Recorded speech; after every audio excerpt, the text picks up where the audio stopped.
Hello, my friends, and welcome back. Thank you very much for being with me again today.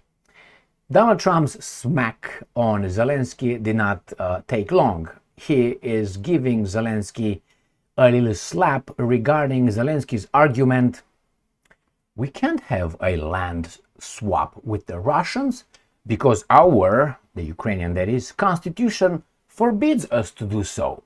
Donald Trump is gonna smack Zelensky regarding that issue. That's the first topic. The other one, Donald Trump tells us categorically if Zelensky will attend the summit in Alaska between Putin and himself or not. The third topic, Trump again speaks without knowing, but it's okay, in this case he's right. Russia is a warring country. And the last topic, Trump tells us about the next meeting. Next meeting will be between Putin and Zelensky, and he, Donald Trump, as a referee, if needed, he will be over there. So these are the topics for this video. Let's start with the first smack, which is Trump slaps down Zelensky land swap excuses. A potential peace deal between Moscow and Kiev would involve swapping territory, the US president has said. So Zelensky said that cannot be done because of the constitution. In a video that I made, I think 2 days ago, I made the case that the constitution can't be changed and these guys are able to do so.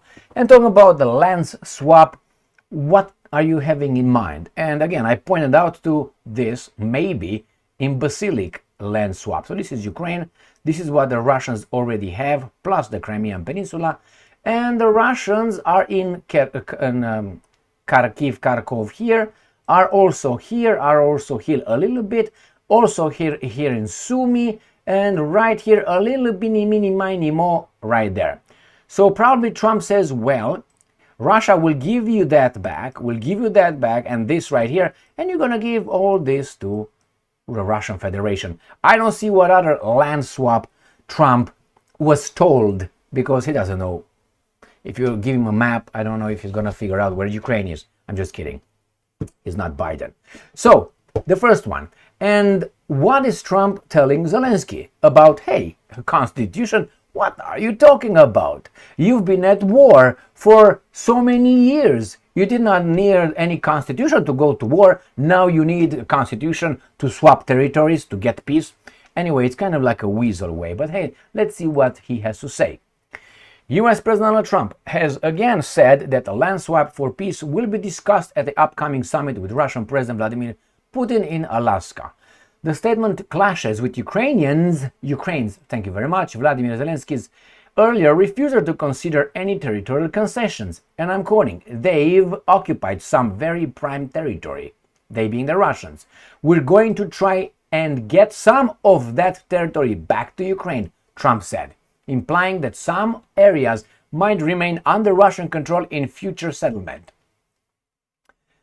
Trump previously also suggested that upcoming negotiations could involve, and I'm quoting, some swapping of territories to the betterment of both. However, on Saturday, Zelensky rejected any land swap proposals, citing limitations imposed by Ukraine's constitution. So this weasel is hiding under the constitution when needs to be hiding, and sometimes he uses martial law when he makes decisions. You know what I mean?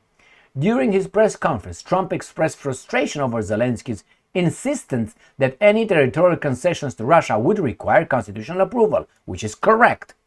The US president questioned how Zelensky had the legal authority to wage war, but could cite legal constraints against trading land. And I'm quoting, I was a little bothered by the fact that Zelensky was saying, well, I have to get constitutional approval, end quote. Trump said, adding, and I'm quoting, I mean, he's got approval to go into war and kill everybody, but he needs approval to do a land swap? All right, and that was not a question, actually. In a post posted by Ukrainian Foreign Minister Andrei Sybiha, also wrote, no rewards or gift to the aggressor to appease him, adding that every concession invites further aggression. The point is this. Trump, like in many of his like in many of his statements, and he's trying to use his position as the President of the United States of America, who is an elected official, constrained by some laws and limitations. He thinks that he is dealing in New York with some other sharks over there. Like, I can do whatever I want in my company, it's my company. Well, this is not his country. He was elected to serve us, to fulfill our aspirations, if you want, protect our constitution, not to do whatever he wants and fire everyone at his whim because they disagree with him. His God is all wrong. But nevertheless, he thinks that for good reason. Now, that's the legality, and this is the reality. The legality is true. Zelensky is true. Only the constitution. But Zelensky is hiding under the martial law all the time when he orders arrests and investigations. On the other hand, in reality, you do what the hell you want over there. Who's going to say anything about it? The population? You have the law enforcement. You have the military, if you really want to get the nitty-gritty. So that's the first one. Of course, he's been at war, but now he's, I can't, it's constitution. I'm respecting the constitution. All right, next. Ukrainska Pravda. This is from Monday, August 11. The other one was from the same day, Monday, right here. So we got this one. Trump rules out Zelensky attending meeting with Putin in Alaska. That's all you need to know about this one. I would say he could go, but he's gone to a lot of meetings. He's been there for 3.5 years and nothing happened. So he said he can be out of it. Now, he said he was not a part of it. So yeah, he can go if he wants, but he's been to a lot of meetings and he's not been doing anything for 3.5 years. The US president said he was confident that in the first 2 minutes of his meeting with Trump, he would know for sure whether or not a deal can be made. Correct. I think it's a possibility. Trump also said he would ultimately put the two of them, Putin and Zelensky, in a room, and I think it'll get solved. All right, next. Russia is a warring country. Moscow has been fighting wars for centuries, the US president has said. Many other countries did that, willingly or being pushed. As self-defense, as Israel. US President Donald Trump has described Russia as a warring country, saying Moscow has been engaged in conflicts for centuries and just keeps on fighting. And this is so childish, but nevertheless. Russia is a warring nation. That's what they do. They fight a lot of wars. I mean, who tells this? I think the war... When I was in school in the communist times, that answer regarding an issue was accepted, I think until the 2nd grade. The 3rd grade, you have to bring evidence. You have to make your case.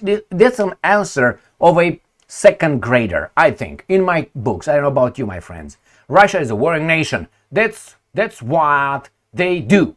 They fight a lot of wars. And we're talking about Kamala Harris saying shit.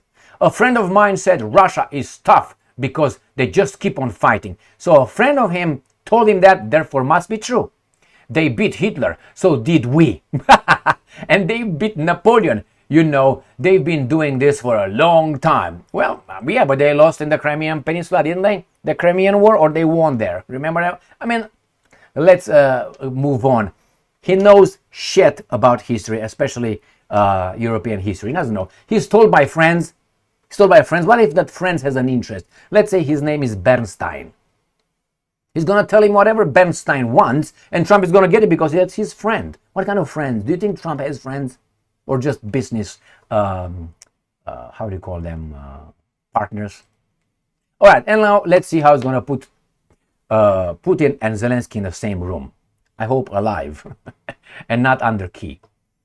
Russia Today, again, 11th of August. Trump, next meeting will be Zelensky and Putin. The US president has said he aims to bring Putin and Zelensky together for direct talks. That's excellent, very good. But he's going to have the role of the God. He's going to be like, you come here. Yeah, you got it because I say so. And you stay here, I'm just going to, like a parent. Now make peace. Say, I'm sorry. Okay, now your turn. Say, I'm sorry. You don't want to say, I'm sorry? Oh, sorry. I mean, really? God damn, this is so baboonish, man. Maybe that's the way it works, man, and I don't know. U.S. President Donald Trump has said he plans to organize the next top-level talks on the Ukraine conflict, aiming to bring the Russian counterpart Putin and Vladimir Zelensky to the table. Trump made the remarks on Monday during a press briefing ahead of his August 15 meeting. This is what he said, and I'm quoting: "The next meeting will be with Zelensky and Putin, or Zelensky and Putin and me. I'll be there if they need." A little bit smack. Trump said, adding that, and I'm quoting, "But I want to have a meeting to set up between the two leaders." Okay, excellent. He wasn't a part of it. I would say he could go, but he's gone to a lot of meetings. You know, he's been there for this is what it was on the other one. The Russian President Putin said he has nothing in principle against meeting with Zelensky, but maintains that certain conditions must be created for it to take place. That means metal detectors when they meet, razors and other things. So here it is, my friends. Trump tells Zelensky, "What the hell, you're a dictator. You can do whatever you want with your little constitution. We don't give a shit." That's what I would do, right? All right. And then the other one is he's going to put them together. Russia is a warring country because that's what they do, man. Everybody over there is just fighting with one another every day, beating their and so on. Oh my God. Then Zelensky was not invited, but he can show up, but it's useless. It's useless because he's been in many meetings. But my question is, why now? Why this meeting would be that he's organizing is going to have a fruitful outcome? Because, you know, God is there.